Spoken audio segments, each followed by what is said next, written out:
Kecerdasan buatan atau AI. Kayaknya sekarang ada di mana-mana ya. Dan setiap hari kita dibanjiri berita yang saling bertolak belakang.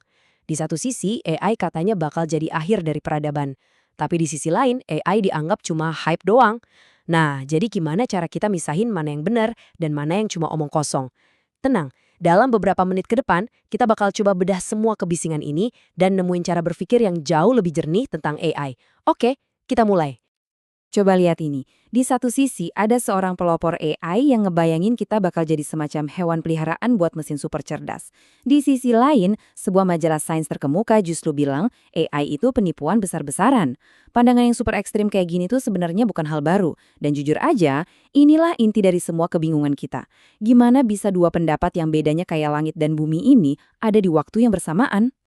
Mungkin masalahnya bukan ada di jawabannya, tapi di pertanyaannya itu sendiri. Gimana kalau selama ini cara kita mikirin AI itu keliru?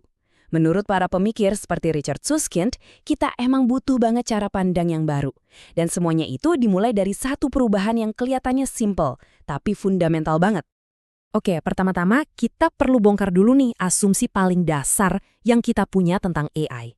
Ternyata ada dua cara berpikir soal ini, dan begitu kita paham perbedaannya, semuanya bakal jadi jauh lebih jelas. Ini dia kuncinya. Ada yang namanya pemikiran proses, ini tuh obsesi banget sama pertanyaan, apakah mesin ini niru cara kerja otak manusia? Sebaliknya, ada pemikiran hasil, yang jujur aja nggak peduli sama sekali sama proses di dalamnya. Yang penting cuma satu hal, mesinnya bisa ngasih hasil yang kita mau nggak? Perbedaan ini kelihatannya kecil, tapi dampaknya luar biasa besar. Dan kesalahpahaman inilah yang sering disebut sebagai kekeliruan AI. Kita berasumsi kalau mesin mau jadi sehebat manusia, mesin itu harus berpikir persis seperti manusia. Ini tuh batasan yang kita buat sendiri. Padahal kenyataannya mesin sama sekali nggak perlu niru kita buat bisa ngalahin kita. Masih ingat kan waktu komputer IBM, si Deep Blue, ngelawan juara catur dunia Garry Kasparov? Dulu banyak yang mikir komputer itu harus bisa meniru intuisi dan strategi jenius seorang grandmaster buat menang. Ternyata mereka semua salah besar. Deep Blue itu nggak punya intuisi. Sama sekali, dia nggak ngerasa langkah mana yang paling pas. Dia menang murni karena kekuatan komputasi.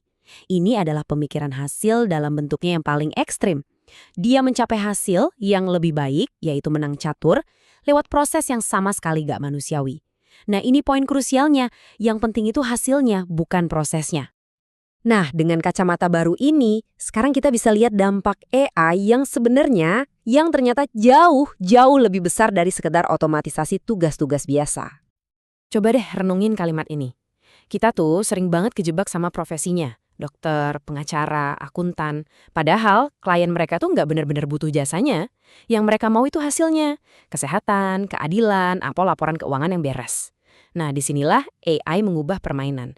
Karena AI bisa ngasih hasil-hasil itu dengan cara yang sama sekali baru. Jadi ada 3 level dampak AI. Kebanyakan orang cuma berhenti di level pertama, otomatisasi, alias bikin kerjaan yang udah ada jadi lebih cepat. Tapi kekuatan yang benar-benar bakal ngubah dunia itu ada di level 2 dan 3. Inovasi itu menciptakan kemampuan baru yang nggak pernah kita bayangin. Sementara eliminasi itu bikin masalahnya hilang sama sekali. Contoh paling kerennya itu krisis kotoran kuda. Serius, ini beneran terjadi di akhir abad ke-19. Kota-kota besar hampir tenggelam dalam kotoran kuda. Solusinya apa? Bukan bikin sekop yang lebih canggih, tapi mobil yang bikin kudanya nggak dibutuhin lagi. Masalahnya tereliminasi. Nah, AI bakal ngelakuin hal yang sama. Dia nggak akan nyelesain masalah lama dengan cara lama, tapi dia bakal bikin masalah itu lenyap. Tapi sayangnya, banyak profesional masih kejebak dalam apa yang disebut pemikiran bukan kami. Mereka mikir, AI mungkin bakal ngambil alih kerjaan lain, tapi kerjaan gue sih aman. Kan butuh kreativitas, empati, keahlian khusus.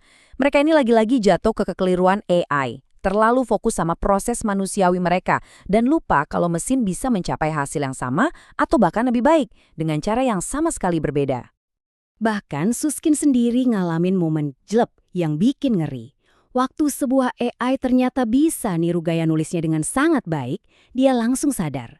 Bahkan kerjaan yang kita anggap super kreatif pun nggak ada yang aman. Ini bukan lagi soal meniru proses kreatifnya, tapi soal menghasilkan hasil, yaitu sebuah tulisan kolom yang bagus. Dan ini Ini yang membawa kita ke pertanyaan paling besar dari semuanya. Kalau AI pada akhirnya bisa melampaui manusia di hampir semua hal, lalu apa artinya ini buat masa depan kita sebagai sebuah spesies? Supaya kita benar-benar paham masa depan, coba deh lupain dulu batasan AI yang ada sekarang. Yuk kita mainin sebuah eksperimen pikiran. Gimana kalau AGI atau kecerdasan umum buatan terwujud? Bayangin sebuah AI yang kemampuannya setara atau bahkan jauh melebihi kita dalam semua tugas kognitif. Terus apa?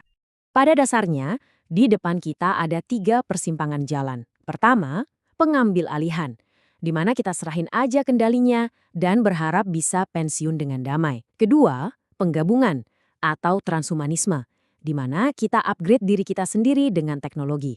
Dan ketiga, usaha patungan, di mana kita mencoba hidup berdampingan sebagai 2 entitas yang terpisah. Jujur, nggak ada pilihan yang gampang di sini. Inilah pertanyaan puncaknya. Kalau kita salah pilih jalan, warisan kita buat alam semesta ini bisa jadi cuma sekumpulan mesin super cerdas yang sibuk sendiri, tanpa kesadaran, tanpa ada yang bisa merasakan keindahan, keajaiban, atau makna. Taruhannya udah bukan lagi soal pekerjaan atau ekonomi, tapi soal peran kita, umat manusia, di alam semesta ini. Jadi, jalan mana yang seharusnya kita pilih?